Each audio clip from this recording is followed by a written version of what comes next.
Pigia Yesu makofi mazuri. Hakuna neno unaweza ukaipata inayozidi ile umeipata leo tena. Haleluya. Ni mafundisho yaliyo mazuri. Ni mafundisho ya kipekee. Ni mafundisho yaliyo na siri yake. Haleluya. Wakati ambapo unafundishwa, unajaribu kuzama katika ulimwengu wa kiroho ili uelewe yale ambayo Roho anataka kuiambia kanisa. Sema amina. Katika siku za Yeremia kulikuwa na uzito kwa sababu Mungu, watu walikuwa wanafanya mambo, walikuwa wakiona kwamba hii mambo wanaifanya ni nzuri kwao. Hakuna dunia ambayo ni ya hatari kuliko dunia ambayo inafanya vitu inayojiamini yeye mwenyewe kwamba ni sawa. Kwa hivyo Yeremia alikuja na injili ya kupinga ile kitu ambayo imeshaingia ndani ya watu, kwamba kwao hiyo kitu ni sawa sawa, ni sahihi kuifa. Kama sahihi katika ulimwengu wetu wa sahihi, ukiwaambia watu kwamba Kristo hakukufa ili kukua sadaka ama kuvunja sheria ya sadaka, sheria ya dhabihu, utapigwa mawe. Saa hii watu wanasema kwamba Kristo alikufa na niye ndio sadaka ya mwisho, hupaswi kutoa sadaka.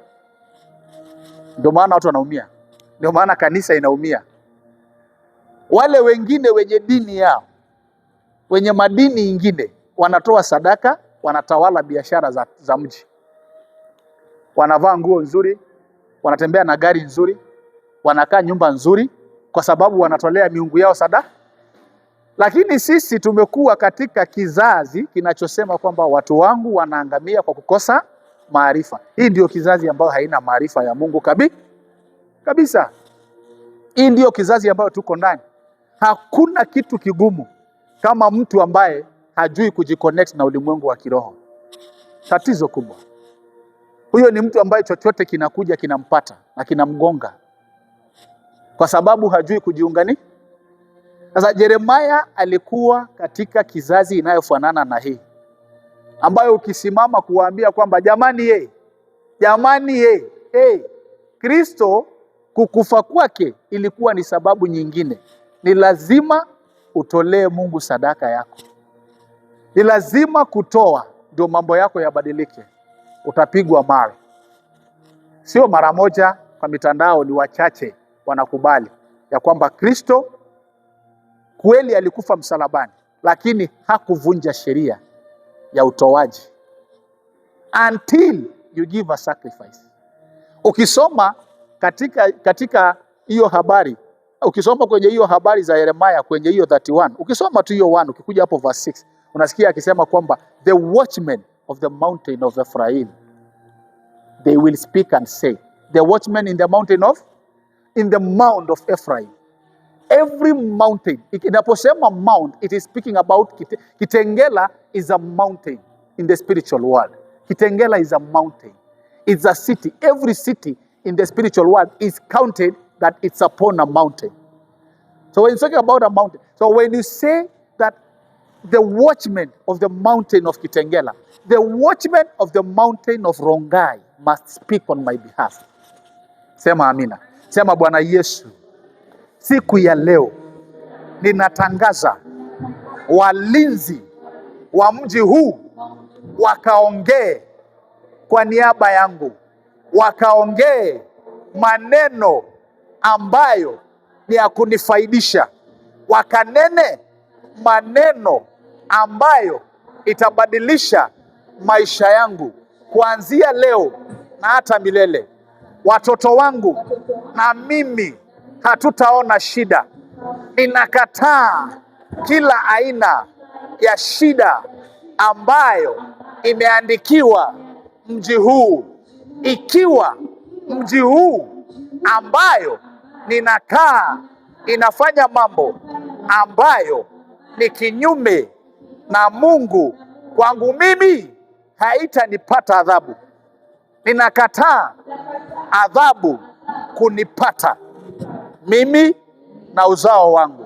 kuanzia leo, mlima inayoitwa Kitengela, kuanzia leo, ewe mlima wa Kitengela, enyi walinzi wa mji huu, ninawatangazia vinywa vyenu vikanene mambo ambayo ni mazuri kwa maisha yangu na hata kwa generation yangu, kwa jina la Baba na la Mwana na la Roho Mtakatifu. Sema amina. Pigia Yesu makofi mazuri. Inua mkono wako wa kuume ni kuombee.